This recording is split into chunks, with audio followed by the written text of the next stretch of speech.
Welcome to Rainy Day Rabbit Holes, where we take the history of the West off the rails. If you like your history unhinged, you are in the right place. I'm Shay. And I'm Jody. Let's fall down the rabbit hole. It begins with a throbbing in the temples. Maybe a feeling like an ice pick behind your eyes. You rub the bridge of your nose, but it's getting worse. So what do, Jody? Get some Tylenol. That's right. You pop a Tylenol. Oh, I was right? You were right, yeah. Good old let's see, how do we say this? Acetaminophen. Jeez. Acetaminophen. Look, it's not that hard, guys. It's acetaminophen. So Tylenol's name is being dragged through the mud by a bunch of claims made without real scientific backing. But, that's never stopped Captain Cankles or Dr. Brainworm before. Nope. And even though this shifts blame onto women once again restricts their choices, let's just put the current nightmare that is our country aside for a moment. Let's travel back in time to another nightmare, a darker time when taking a Tylenol for a simple headache was like playing Russian roulette. A time when an innocuous bottle of Tylenol could kill. Jody, that's your cue. Oh, dun, dun, dun. I was like thinking in my head, I was here. I mean, I remember this all going down. I already know where you're headed. And I was remembering it all in my head. It's September 1982 in Chicago. The hair was big. The pizza was deep. There wasn't a federal National Guard person to be seen. ICE wasn't snatching people off the street. And a series of terrifying deaths would grip the nation and lead to massive changes in the United States. In the early morning of September 28th, 12-year-old Elk Grove resident Mary Kellerman had a bit of a sore throat and a runny nose. No big deal, normal type of complaint, the beginning of a little cold. So her mom gave her a single extra-strength Tylenol capsule to soothe her aching throat. Mary collapsed on the bathroom floor and was dead by 7 a.m. Wow, how long after she took it? It's very short. They didn't give an actual time, but I think it's within minutes. Wow. The same day, however long it would take for that gelatin capsule to dissolve in your stomach. Mm-hmm. Less than 20 minutes. Yeah. For sure. The same day, less than 10 miles away in Arlington Heights, a 27-year-old postal worker named Adam Janis took 2 extra-strength Tylenol capsules. He hadn't been feeling well when he woke up for work that day, so on his way home, he stopped at the Jewel Osco store in Arlington Heights and bought a bottle of pain reliever. He took the pills and began to feel strange very shortly after. He went to lay down, but when he became unresponsive, he was rushed to the hospital. He died that afternoon. Doctors told his grieving family that it had been a heart attack. The family wept over Adam's body and then went back to Adam's house. His brother Stanley Janis, 25 years old, and Stanley's brand new wife Teresa, 20 years old, both in shock and feeling terrible with massive headaches, found a bottle full of Tylenol capsules in the house and took a couple each. A third brother, Joe, watched in horror as his brother Stanley fell to the floor, white foam coming out of his mouth, eyes rolled backwards, and Joe called an ambulance. When the paramedics were loading Stanley into the ambulance, Teresa stumbled after them, calling her husband's name, and collapsed. Both were taken to the hospital and later died. At their funeral, both caskets were carried into the same church where they had been married just 3 months earlier. 3 months. Sorry, I don't know why that all of a sudden got me choked up. It was just so tragic. Both caskets being carried in one after the other. Can you imagine? Over the next few days, 3 more strange deaths would rock the community. 35-year-old Mary McFarland of Elmhurst, 35-year-old Paula Prince of Chicago, and 27-year-old Mary Reiner of Winfield, who had just delivered her 4th child.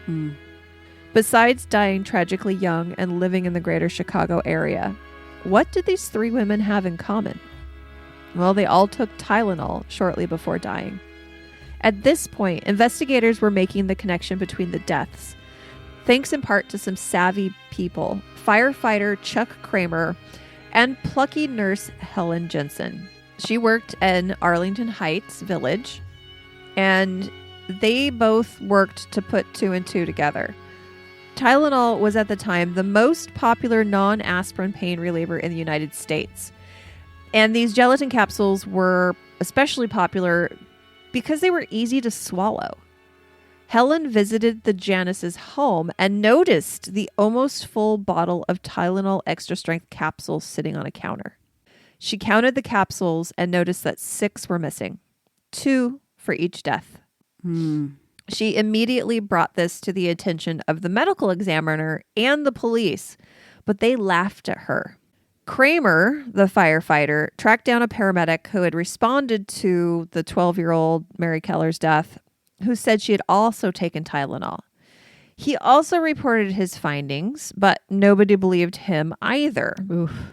So they both just kept hounding the police and the medical examiner, who eventually agreed to look into it. And shortly, it was discovered that the capsules in the bottle contained lethal doses of potassium cyanide powder, enough to kill a person many times over. Wow. And so do you know, was it the whole bottle or just was it a Russian roulette situation? I don't think every single capsule was contaminated. I can't remember. That's a lot of product, and that you had to take each of those pills apart, dump them out, put them back together. A lot of effort. Yeah. And so when I was looking into this story, I listened to an amazing podcast all about the Tylenol murders, and it was done by the Chicago News Tribune. So incredible investigative journalism. And we'll get into it later, but the one person that they really were focusing on as a suspect later on, at one point, was saying that he was helping the investigators and describing how they might contaminate the capsules by using, like, he called it the breadboard method, where it was something about creating a channel in a plank of wood and putting the capsules in there, and you could dump the cyanide on the board and just scrape it into this channel with a knife and it would fill the capsules. Oh, got it.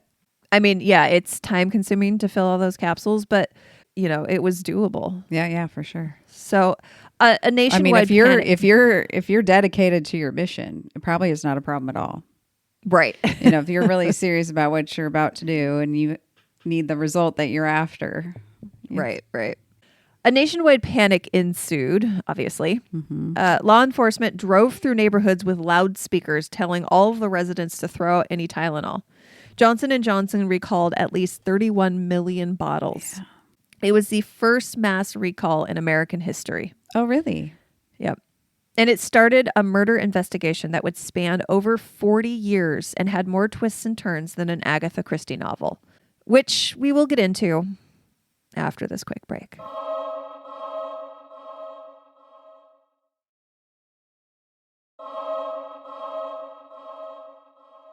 Seven innocent people were now dead, all after ingesting deadly cyanide-tainted Tylenol capsules.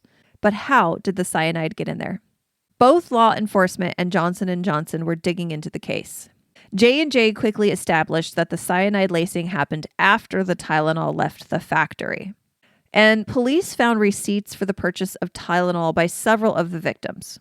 Jewel food stores in Arlington Heights and Elk Grove Village, Walgreens in Chicago's Old Town, Osco Drug at the Woodfield Mall, Dominic's Finer Foods in Old Town, and Woolworth's in Lombard.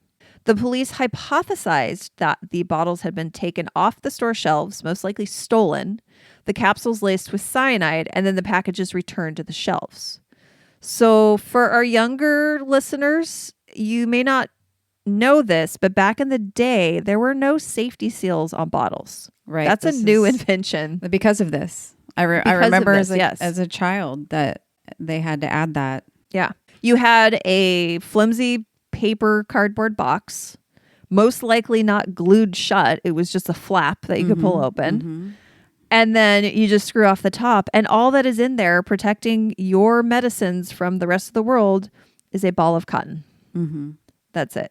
And these gelatin capsules were popular because they were easy to swallow, unlike, your regular tablets, they kind of get stuck as soon as they get sticky when they get wet and it's harder to swallow. So these were popular, but they were just a gelatin capsule that you could just break open and dump all the contents out. Yeah. Yeah. I mean, it's just a recipe right there for disaster. Exactly.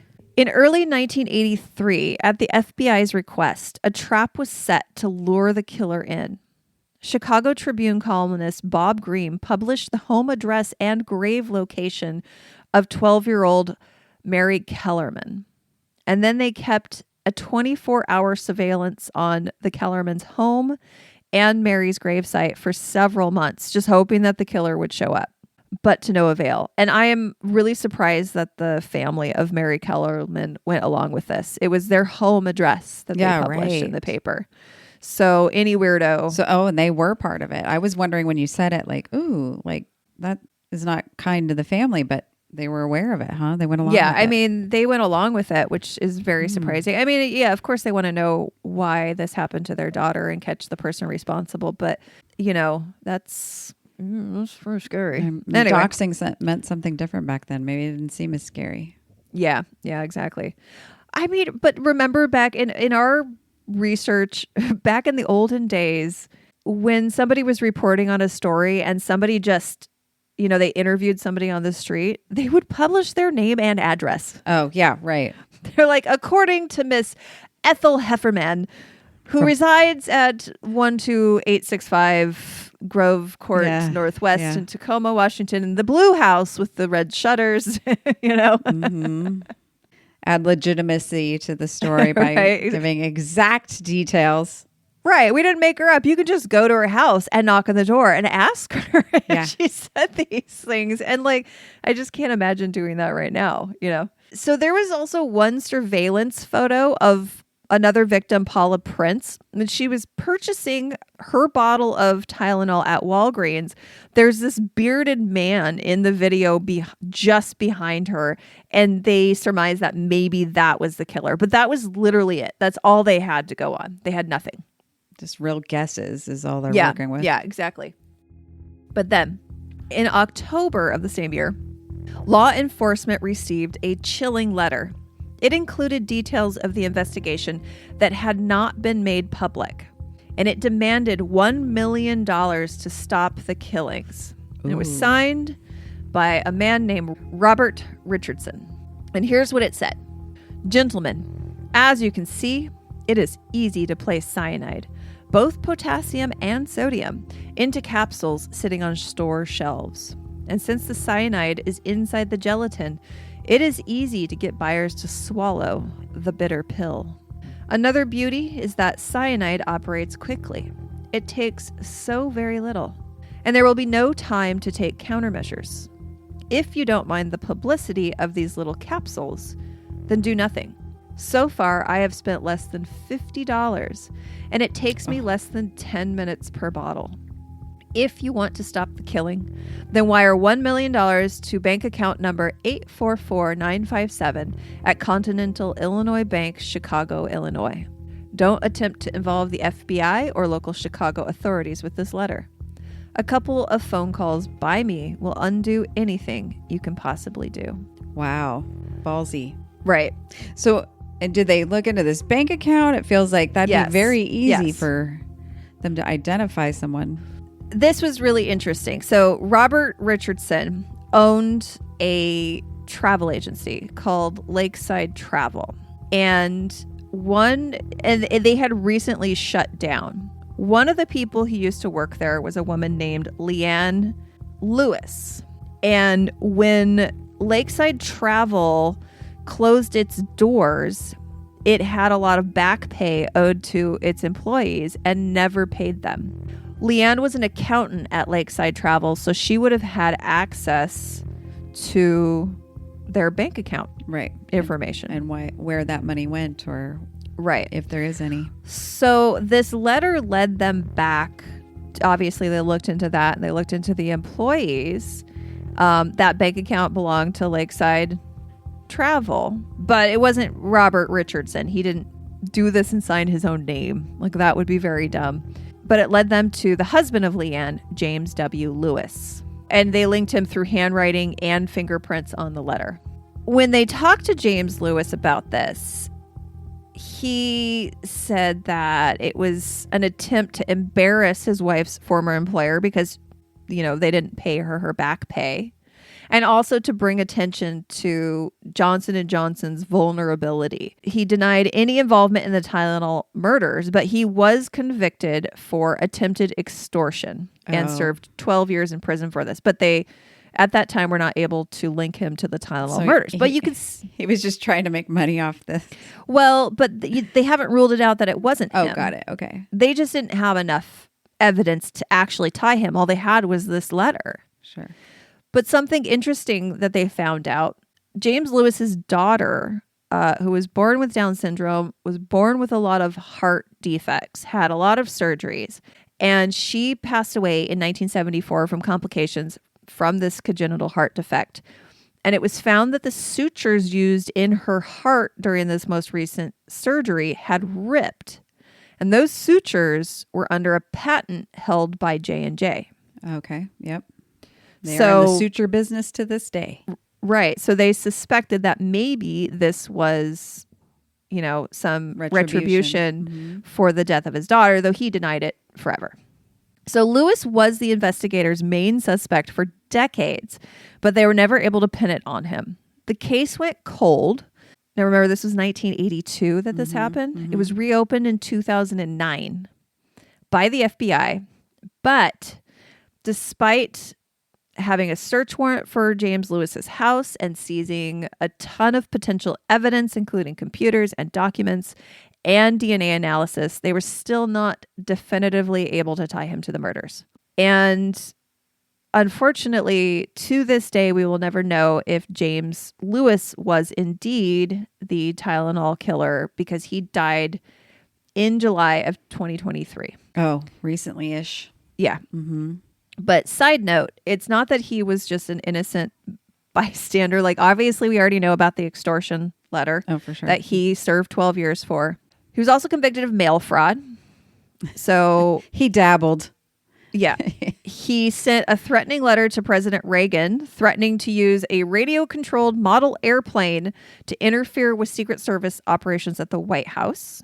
In 2004, he was arrested and charged with multiple felonies, including rape, kidnapping, assault, and administering drugs with intent to commit a crime. Yeah, he had a broad area of illegal criminality. Functions. Yes.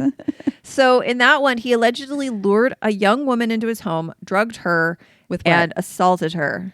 I don't know. Well, obviously not potassium cyanide. Well, she would be dead. Yeah. He was held for 3 years and released when the charges were dismissed because the woman refused to testify.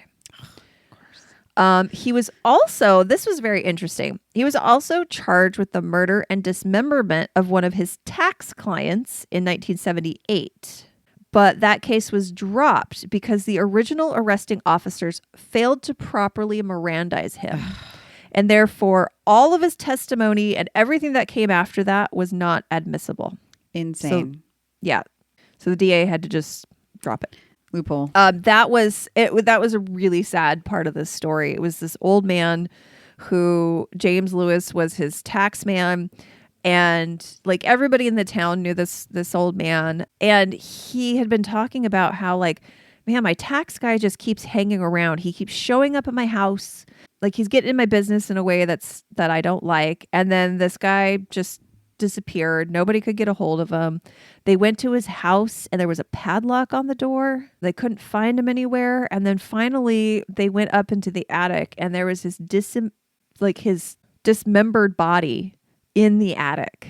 What? Go ahead. Like, just who was this body? Like this man that I'm talking about, this old man. Oh, his got it. body was in his own body. attic. Okay. And a few days after he disappeared, a $5,000 check made out to James Lewis was attempted to be cleared through his bank. Wow.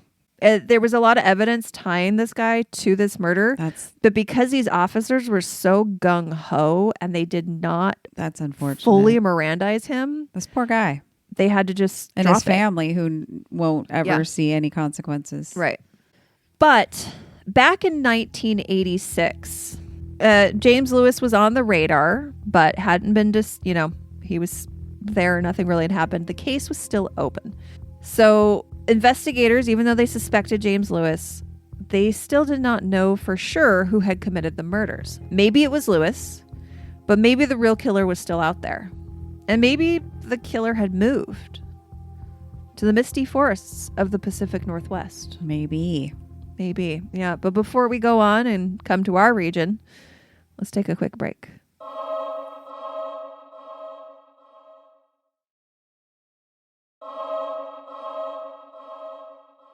Before we get back to the story, if you're listening to this episode before Christmas of 2025, we want to announce a special gift we're giving to our listeners for the holiday season. We're going to choose one lucky listener to get their own piece of bespoke fan fiction. Now, normally this is reserved for our Patreon supporters, but we want you to join in on the fun. If you listen to some of our recent episodes, like Tacoma's Cursed Ghost Ship, Haunted Brothels of the Wild West, you can hear some of our past fan fiction stories. All you have to do is go to our website and sign up for a newsletter. We'll pick a random winner in early December, and you can tell us who it'll be about. Is it you? Is it a friend? Do you want to do this as a gift for somebody? And you can also tell us what story of ours you want it to be based on, or just let us pick it. So it's a fun, unique gift to give somebody to have their own little story all about them. And again, you can just go to rainydayrabbitheholes.com and we'll have a link there to sign up. All right, let's get back to the story. So it's 1986, Auburn, Washington. The hair is still big, although slightly more damp. A young Jody King is emptying a bottle of Aquanet on her bangs. For sure. Actually, it was an Aussie scrunch spray, probably. Okay. A bottle of Aussie scrunch spray. Preparing to go out and decimate some poor little girl on the softball field. Yeah. Hit with a pitch for sure if you're nasty. On June 5th, Stella Nickell called the fire department. Her husband, Bruce, a heavy machinery operator, had collapsed. Emergency personnel rushed to their single-wide trailer in Auburn, where the unconscious Bruce lay on the floor. He was rushed by helicopter to Harborview Hospital in Seattle, but died shortly after. The autopsy declared the cause of death to be emphysema. Stella said that Bruce had come home from work that day with a headache. He took 4 extra-strength Excedrin capsules, which I think is more than the recommended dosage. That seems like, I mean, if they're the same as they are today, yes, that's twice the dose. Yeah. Well, and is extra strength so that you can just take 1? Yes, but max dose is, they're 500 milligrams each, and max dose is 1,000 at a time. Yeah. So anyway. Yeah. So he popped 4 of these puppies, walked out onto the back deck to watch the birds, and collapsed within minutes. Then, 6 days later, on June 11th, 15-year-old Haley Snow found her mother, Sue, unconscious on the floor of the bathroom in their Auburn home. She was also taken to Harborview by helicopter, but tragically died. But this time, pathologists had a clue. They could smell bitter almonds during the autopsy, so tested for cyanide poisoning.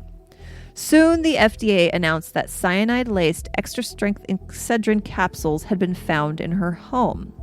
The FBI was notified, and at that point, they took over the investigation.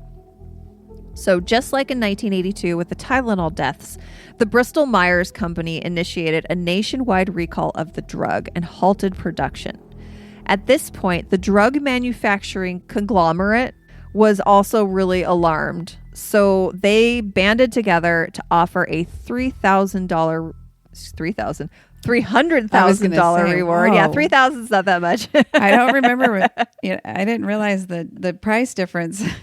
Yeah, inflation really is. Yeah. No, $300,000. So, Jody, what is in 1986? $300,000. What would that be today? That's got to be at least double, if not more. I'm looking now. Maybe more like $1 million. Oh, very close. $850,000. That's what I'm going to guess. Are you serious? What? It's Yeah, I'm just guessing. $886,000, 795. I'm good at guessing. That is real good. You were off by $36,795.62. So specific. All right. So a sweep of grocery and pharmacy shelves in King County produced another bottle of tainted pills from Johnny's Market in Kent. So this was put out on the news. Don't take Excedrin, throw it out. And the next day, Bruce Nickell's widow, Stella, called the FBI to tell them that she too had bottles of Excedrin and that Bruce had taken some right before collapsing.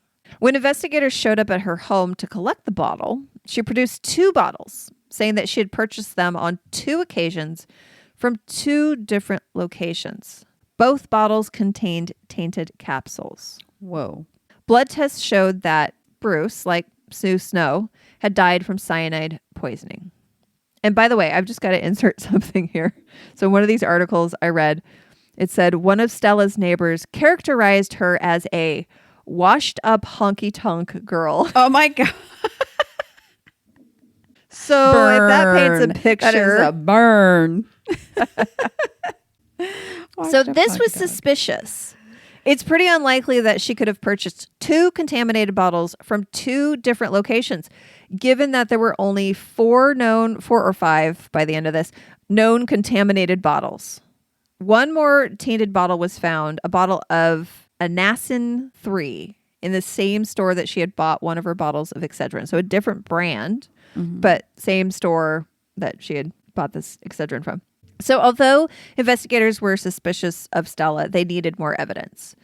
They were also suspicious of Sue Snow's husband, Paul Webking, as he claimed to have taken 2 pills from the same bottle as Sue when he left for work, but he was fine.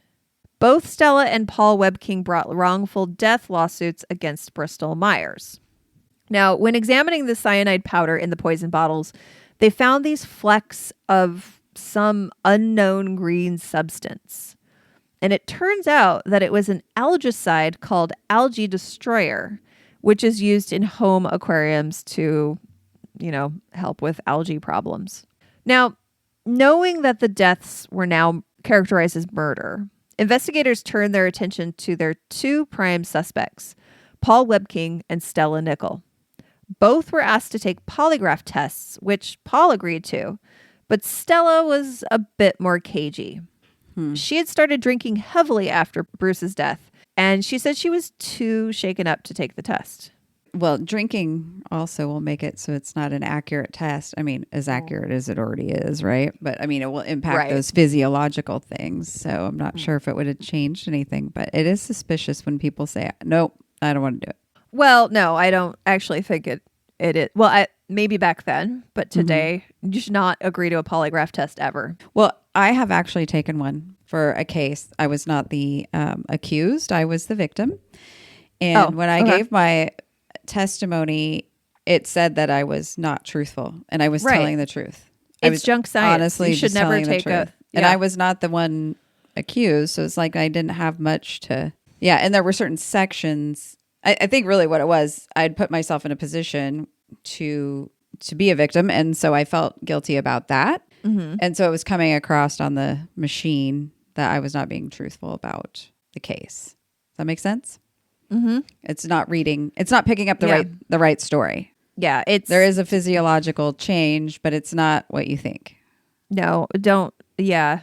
I've watched enough true crime to know, don't ever take a polygraph test. It's junk science. It's not admissible in court, but it can certainly taint the investigation. If people are like, if you're innocent, why wouldn't you take a polygraph test? It's like, because they fail all the time. It's junk science. I'm not going to do it. Anyway, that's neither here nor there. So with more digging, detectives turned up incriminating evidence against Stella. Prior to the death of her husband, Bruce, she had taken out a $76,000 life insurance policy on her husband. And here's the kicker. It paid out an additional $100,000 if the death was accidental.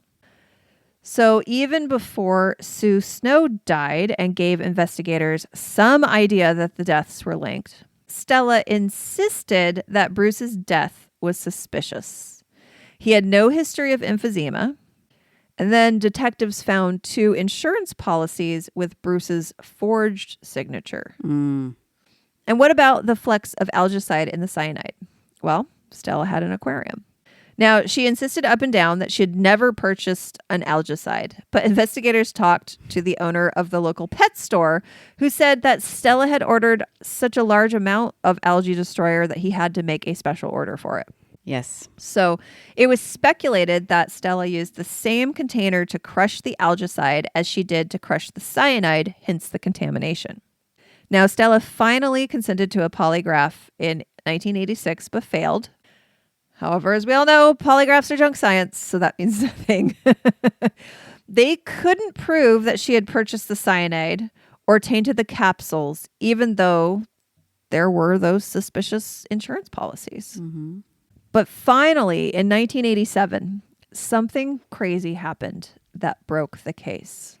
Dun, dun, dun. Which we will get into right after this quick break.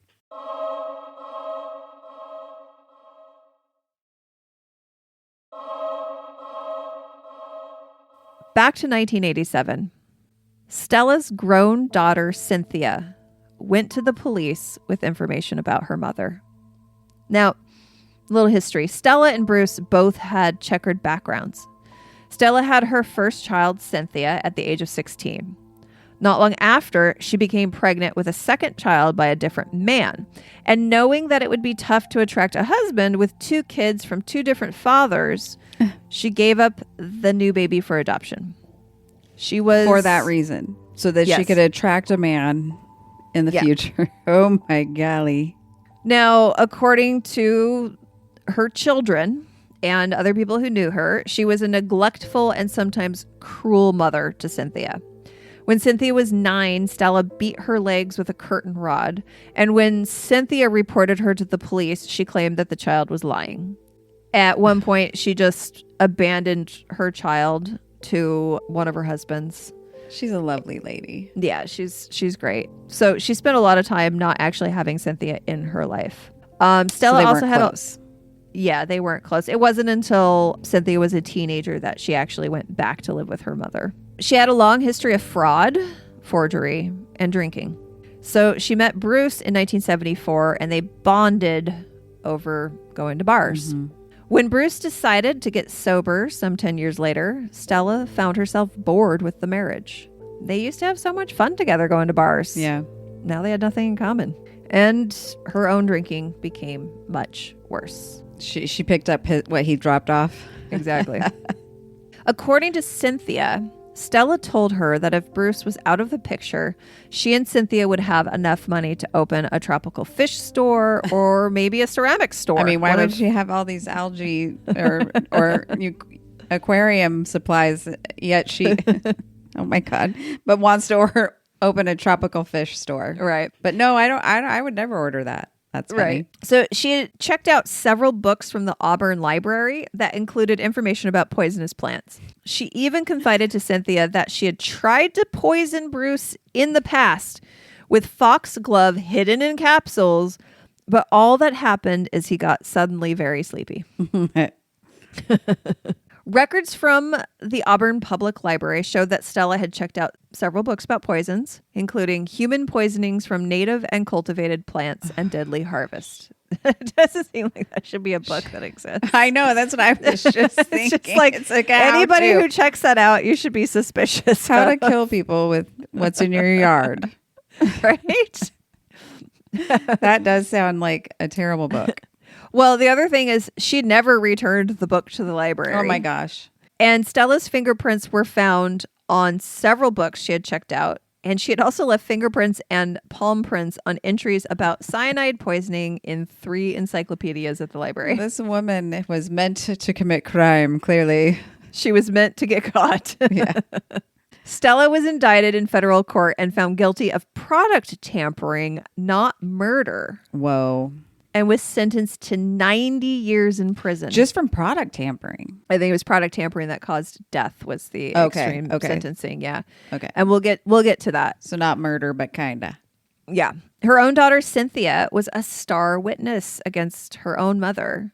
and she received $250,000 of the Drug Industry Award. Oh, wow. Now, this, of course, led to some speculation that perhaps it was a conspiracy between Cynthia and Stella to get that money, but that was never verified. I mean, why would you have a conspiracy where you go to prison? Right. Now, Stella maintained her innocence, insisting that her daughter lied on the stand in exchange for the reward money. Now, I think Stella's obviously guilty. Yeah. But do I also think that maybe this woman who was raised by somebody who is not an honest person could have maybe come forward to capitalize on that? Right. Sure. Between genetics and environment. Yeah. Provided by her mother. Right. Either of those. So I don't know. But yeah, it is Stella did this. I mean, allegedly. No, she was convicted of it. She did. Right. No longer alleged.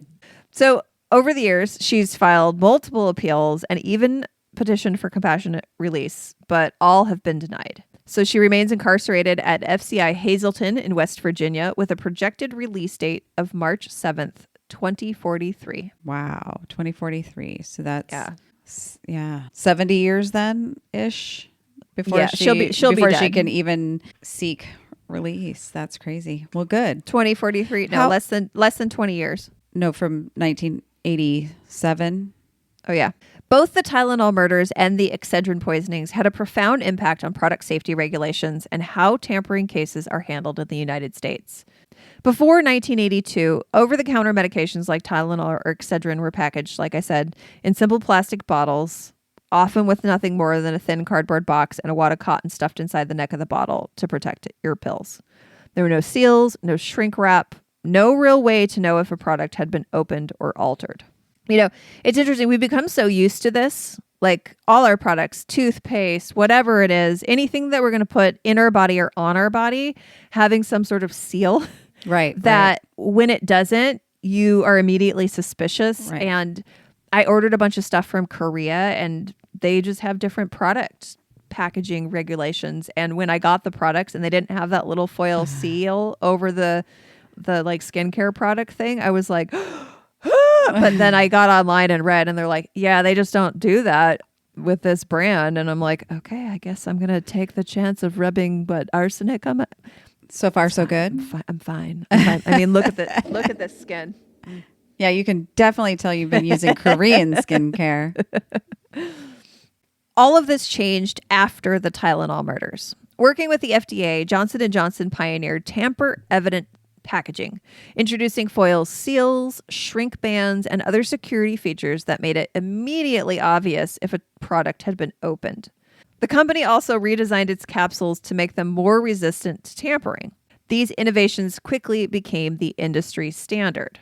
And in 1983, Congress passed the Federal Anti-Tampering Act, better known as the Tylenol Bill, making it a federal crime to tamper with consumer products. This new law gave federal authorities the power to investigate and prosecute such crimes, carrying penalties of up to life in prison if deaths occurred. So when Stella Nickell placed cyanide-laced Excedrin capsules on store shelves in 1986, prosecutors used this very law to bring her to justice. The Tylenol bill allowed federal jurisdiction over her case and made the product tampering resulting in death a serious federal offense. It was one of the first major tests of the law and set the standard for how similar cases would be handled in the future. And thanks to these tragedies and the lessons learned from them, today's consumers can buy medications with far greater confidence in their safety. Foil seals, shrink wraps, and safety caps might seem like small annoyances, but they exist because people once really did have reason to fear what was in the bottle. Yeah, I remember because I was like, 86, I was 14-ish. That is terrifying to think that you could go pick up this bottle at the store in a box, take it home, and somebody's tampered with it. So it was scary. And while today Tylenol and acetaminophen... Oh, no, I did it. Acetaminophen. It's because you got autism from taking it. That's I did. And well, today Tylenol and acetaminophen... I can't say it at all. I'm just acetaminophen. I'll do it for you. You say Tylenol, I'll say acetaminophen. No, And while today Tylenol and acetaminophen are being demonized in some corners of the internet and the press, despite the flimsiest of government, despite the flimsiest of evidence, because like who needs facts anymore, right? Science is for commies. I just feel like it. That's It's a good vibes. Yeah, that's vibes. There was a brief moment in the 1980s when that fear was actually kind of justified a little bit. For a few terrifying years, reaching for a bottle of painkillers really could end all your pain. Forever. Boom, boom, boom. Definitely. Okay, and so if you guys haven't guessed yet, this was my shameless attempt to take advantage of the headlines. Yeah. You're welcome. Nice work. Well, I mean, it is a hot topic right now, so.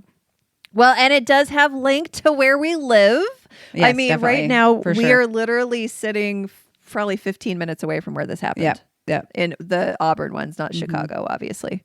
So this is one of those things. If you're a true crime nut and you live in the Pacific Northwest, you know this story. Like it saw you like knew immediately. I knew immediately. Well, I forgot it was Auburn, though. Yeah, right here. Because at the time I lived farther away from Auburn. You guys probably have been to the same bars that Stella Nickell has been to. Yeah, we'll have to talk about. Yeah. Yeah, we need to figure that out. Yeah, so I want to thank all of our dedicated listeners. We appreciate you so much. And thank you to our amazing patrons. You guys rock. And a big thank you to our new amazing marketing team, the incredible Letha Davis, who is responsible for our beautiful new website, and the talented Coral and Logan Hine, who have been making some killer videos for our YouTube and social media. And if you want a website as gorgeous as ours or some great social media content, head on over to lethadavis.com. That's LETHADAVIS. And reach out to Letha. This website design is mind-bogglingly good, especially for podcasters. Yeah, it's crazy. She is so talented. I don't even understand how she made this happen. It's full of all these automations and like AI tools that you just like copy and paste a couple of things, and then all of a sudden you have this beautiful post for your episode up there. I don't even know how it happened. The player embedded in it. It's great. It's incredible. It's so good. And if you want your own piece of custom bespoke fan fiction based on one of our stories, all you have to do is either sign up for the contest, which you go to at our website, or sign up for our Patreon. You get bonus content, ad-free episodes, and more. Head on over to rainydayrabbitholes.com/support for more information. And as always, if you would like to help us out, but you don't have the wherewithal to support us on Patreon, go leave a rating or a review on Apple Podcasts or Spotify. Really makes us feel great to hear kind words from you. If you comment on our YouTube, maybe say something nice. Yeah, it's fun to hear from our listeners. Guess what? I delete the the crappy comments because I don't like seeing them. It makes me feel bad. She feels like there's people pointing at her, yelling, shame, shame, shame. Look, I will shame myself enough. Yeah. I don't need you to do it too. If you don't have something, remember, if you don't have something nice to say, don't say anything at all. Yeah. Keep it to yourself. All right, guys. Well, thank you so much. We'll see you next time, and see you down the rabbit hole. Perfect.